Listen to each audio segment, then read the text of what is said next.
Dear nobody, just because your path looks different doesn't mean it's wrong.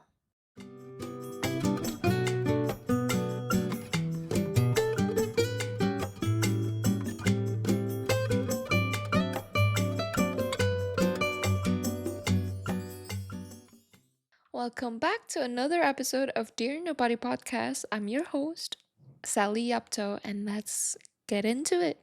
A lot of the times, we tend to stick with the path that we imagined when we were much younger, or maybe we followed the route everyone else is taking because of peer pressure or FOMO. But what's wrong with creating the route that you actually want to walk? We sometimes forget that everyone is unique, and sometimes we have gift that others don't. And thankfully, we aren't all meant to be the same.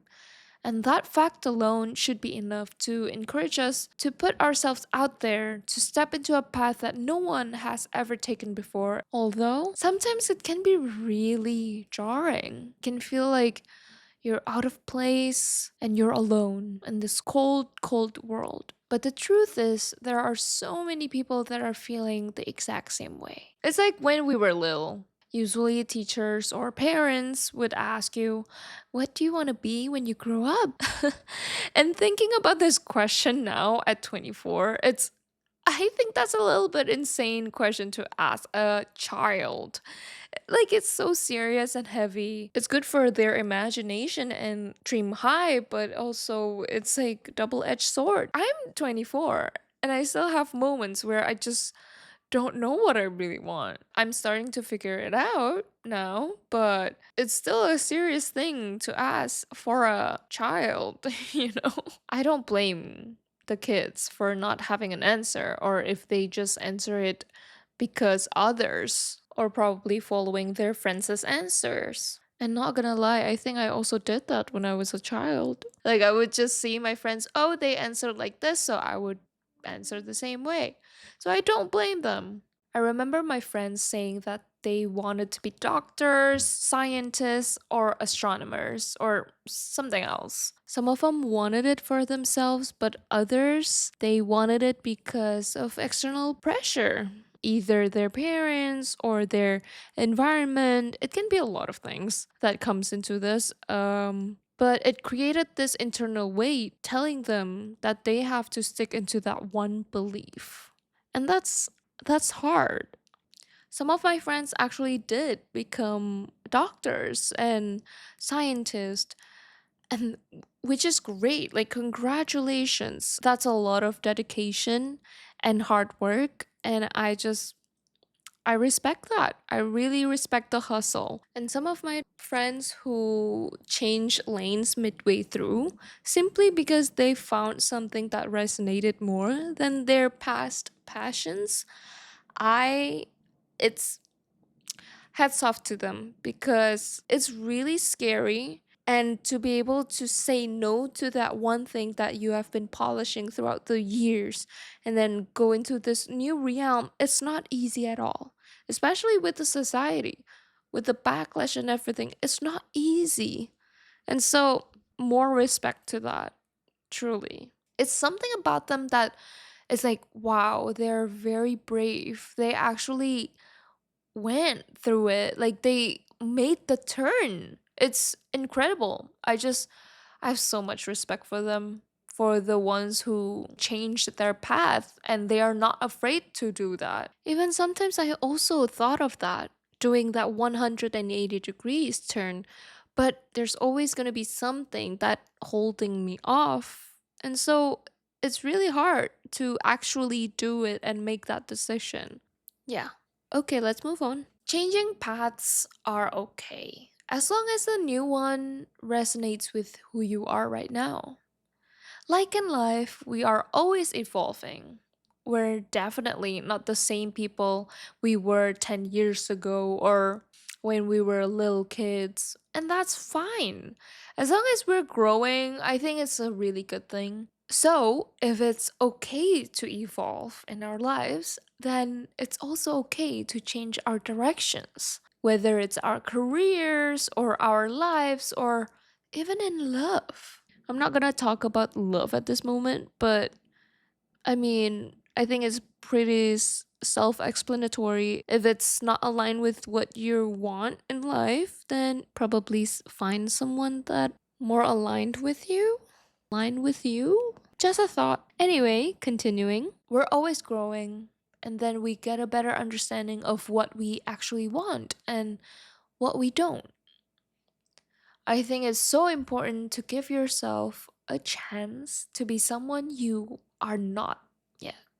Like, just try the things you've never tried. Do those, I don't know, like if you want to try to bake, go bake. If you want to try to become a chef, well, try to cook a lot, like every single day. And let's see if you actually like it or if it's just a hobby. Just don't ever limit yourself into one box.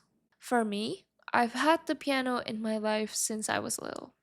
And it's just my main thing, you know? Back home, whenever people hear my name, they would always think, like, oh, that piano girl, or like, oh, that pianist. Sally and the piano always go hand in hand. It's like my identity. Literally, my identity I've carried my whole entire life. But doing that one thing for your entire life can be exhausting. Like, for example, I'm a student. I've been a student that feels like forever, even though it's like less than when you get a PhD or a DMA. But it's been forever. And I'm doing my master's now. I finally realize why people take gap years. Like, sometimes it's so tiring. And I am at a point where practicing every day with such high intensity, it feels so heavy. Guys, not gonna lie. I'm actually really glad I'm near the end of my degree because I'm ready. I'm ready to be done. But other than that, I still love learning new stuff. It excites me.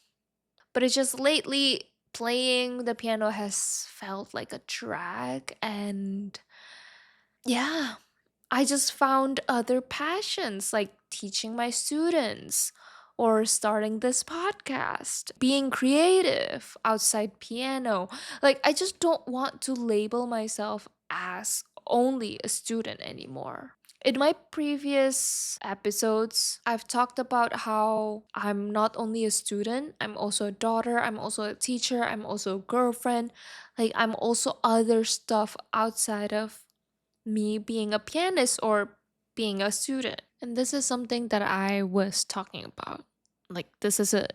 Just don't ever box yourself into just one thing because if that one thing doesn't pan out throughout life, it will feel like you're deleting your whole life just because of you boxing yourself into that one identity. And that is not how it is. You are multiple different things in one body. And you don't always need to focus on that one thing. Like me, as a pianist, I don't always need all of my life, all of my content to be revolving around music or around piano. Like, no, I have bigger life than that.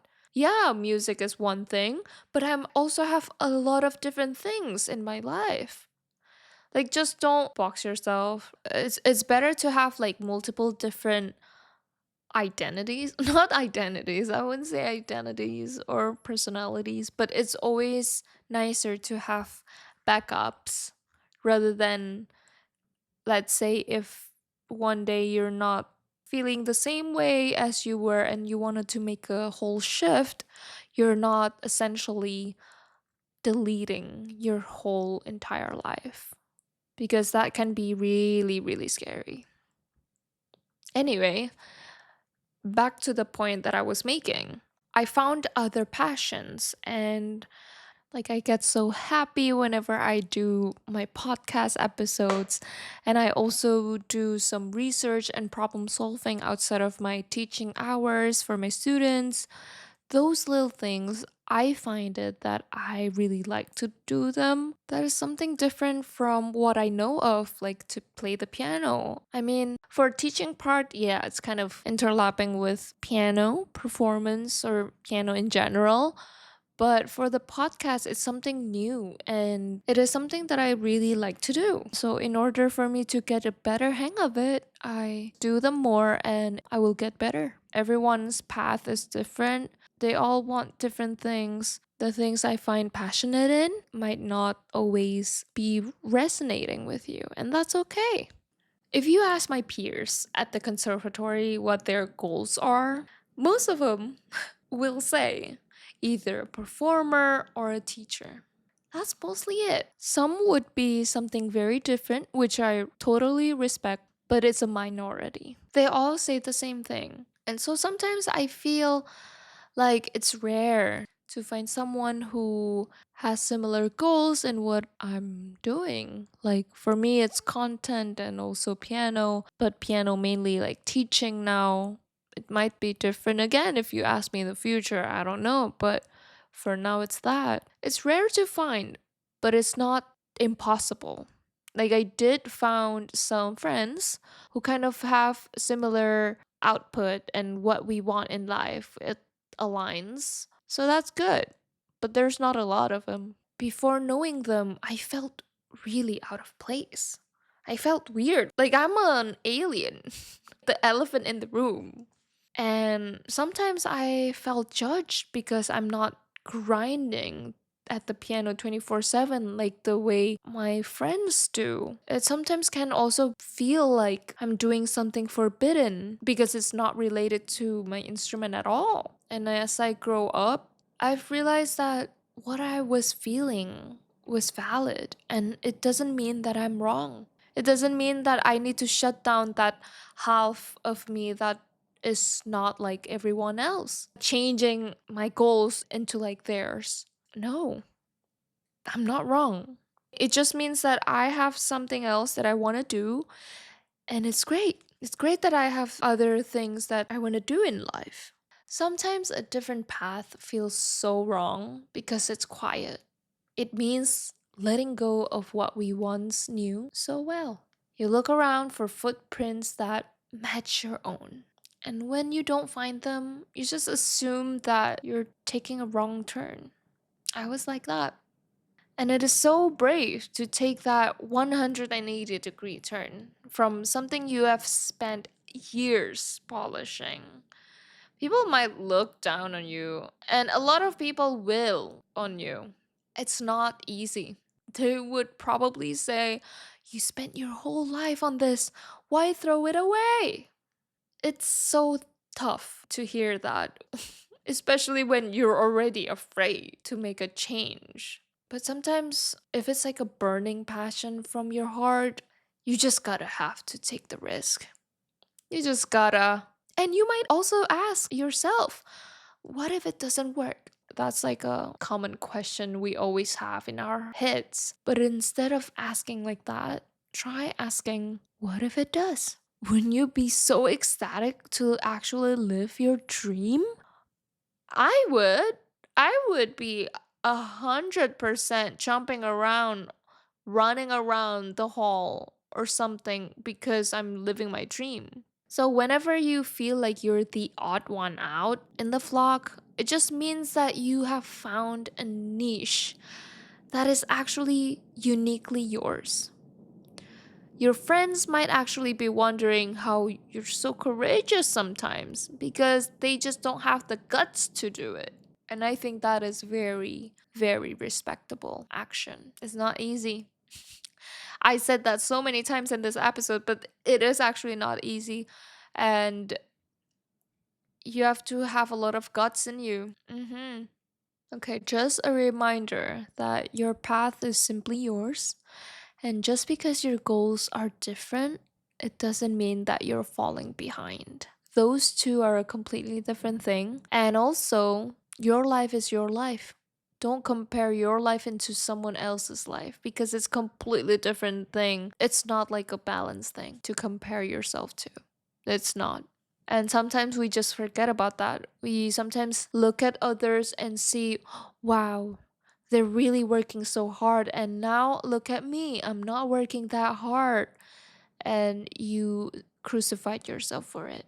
Don't do that, because I've once done that and I've learned it in the hard way. So please just be wiser and just don't do that.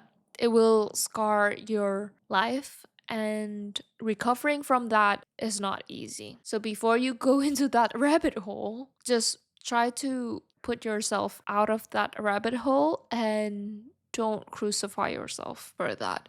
It's not fun. The recovery process is also very long. You have to remind yourself that you're not falling behind and you're just growing into who you want to be. And sometimes I also tell myself that I'm not falling behind and I'm just growing into someone I want to be. Before we close out this episode, I just want to leave you with a few thoughts. Is the path you are on right now something you want?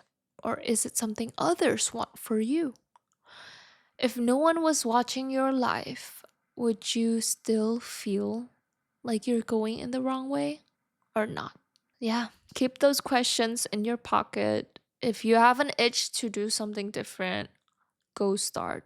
It's better to do it sooner than later. And you cannot hide a burning passion forever. Eventually, it will wake you up and slap you in the face. I have once experienced this. Once I felt like a burning passion to be a content creator, and I always shut it down, and it got the best of me.